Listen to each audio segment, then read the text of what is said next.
Next up, we have the infamous exchange between Ronnie Coleman and Jay Cutler.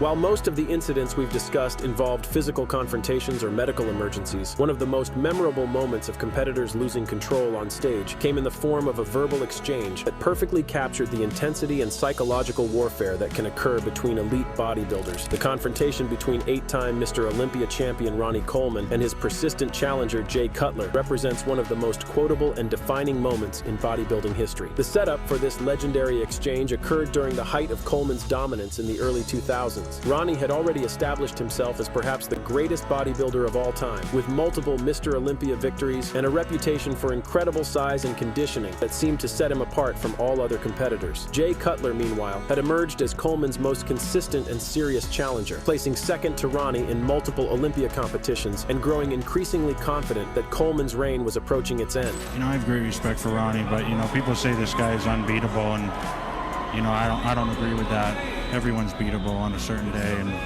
I'm gonna win this Olympia eventually. When Coleman was given the opportunity to respond to Jay's bold assertion, his reaction became one of the most memorable quotes in bodybuilding history. Jay Cutler said you were 100% beatable. What do you say about that?